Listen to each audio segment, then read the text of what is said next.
শব্দটা ব্যবহার করেছেন ড্রামাটিক্যালি। আসলে ড্রামাটিক্যালি বলে কিছু নাই।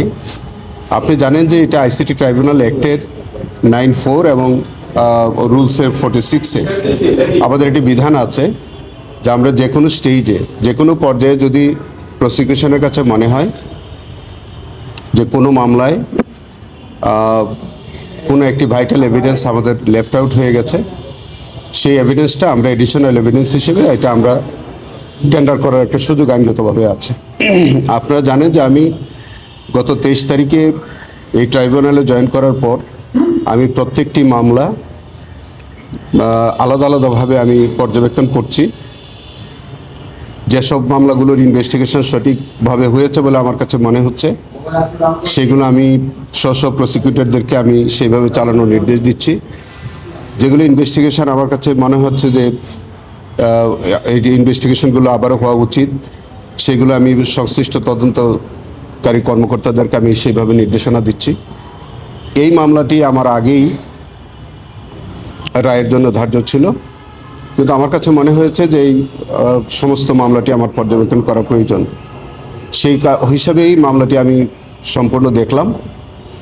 আমার নলেজে যেটা আসলো যে একটা ভিডিও রেকর্ডিং আছে যে আসামি চঞ্চল সরকার, না চঞ্চল চন্দ্র সরকার, তার একটা এক্সট্রা জুডিশিয়াল কনফেশন আছে এবং তিনি সরাসরি স্বীকার করছেন যে কিভাবে তিনি গুলি করেছেন, কিভাবে কি করেছেন, কার নির্দেশে করেছেন, সমস্ত কিছু তিনি বলছেন। সেই ভিডিও রেকর্ডটা ইনঅ্যাডভার্টেন্টলি আমরা এটা এভিডেন্সে আনতে পারিনি।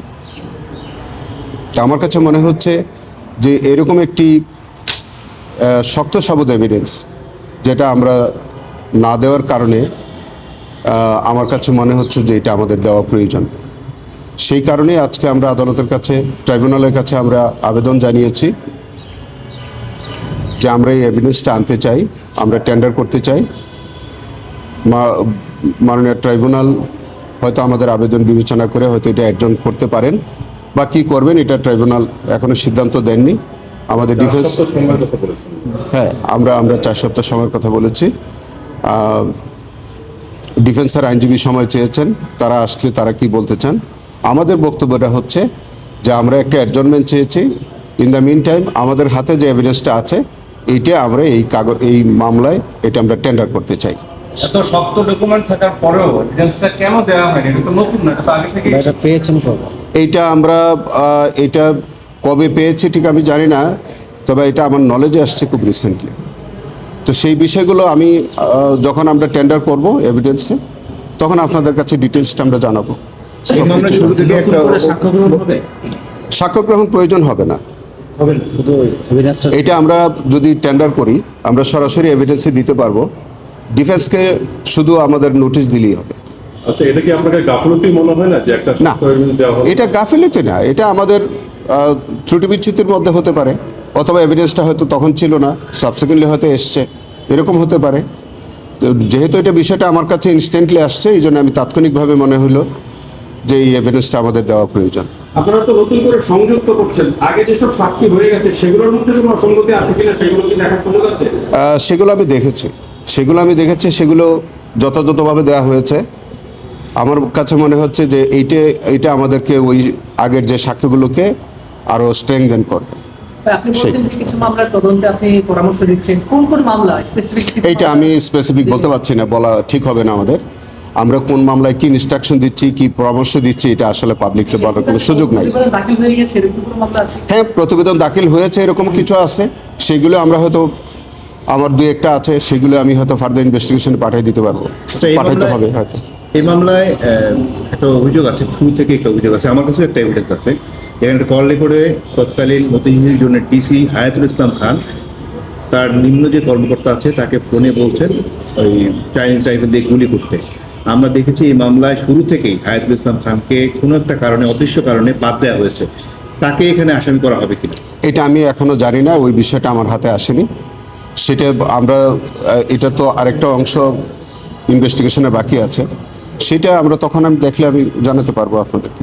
এই বিষয়টা আমি এখনো ক্লিয়ার না, এখনো জানি না।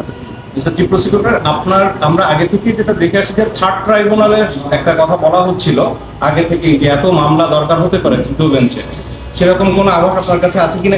আরেকটা বিষয়, এখন যে দুটো ট্রাইব্যুনাল আছে এইখানে বিচারক প্যানেলে কোনো ধরনের পরিবর্তন আসতে পারে কিনা, আমরা কিছু সেরকম আভাস পাচ্ছি? আপনি তা আরেকটি ট্রাইব্যুনাল গঠনের বিষয়ে বা বিচারকের পরিবর্তনের বিষয়ে এই বিষয়ে আমার কোনো নলেজ নাই, আমার ব্যক্তিগত কোনো অভিজ্ঞতা নাই, আমার কোনো ধারণা নাই। Thank you so much. রায় নিয়ে কোনো প্রশ্ন উঠবে কিনা? কোনো প্রশ্ন ওঠার কোনো বিষয় নেই। ন্যায় বিচারের স্বার্থে, এটা তো ন্যায় বিচারের স্বার্থে হচ্ছে, সবই ন্যায় বিচারের স্বার্থে হবে। আরেকটি সেখানে মামলা অপেক্ষমান আছে, আবু সাইদের মামলা, আন্তর্জাতিক অপরাধ ট্রাইব্যুনাল 2-এ। সেটির ব্যাপারে কি আপনি নতুন করে দেখছেন কিছু? না, সেটা রায়ের জন্য আছে, সেটা আমি দেখছি, কিন্তু আমার মনে হয় যে এটা যথাযথভাবেই হয়েছে যতটুকু আমি দেখেছি। সেটা বিচারকের হয়তো রায় প্রস্তুত করতে সময় লাগছে, এছাড়া অন্য কিছু না। আমি জানি না, এটা আমি জানি বলতে পারবো।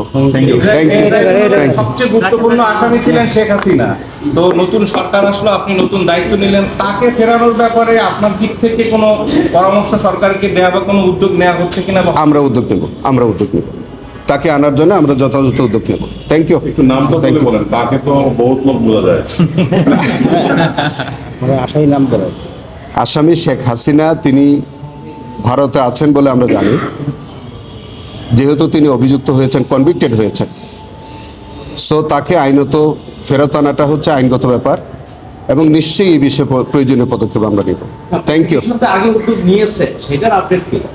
সেটা আমি জানি না, এখনো জানি না। ঠিক আছে। জি, থ্যাংক ইউ।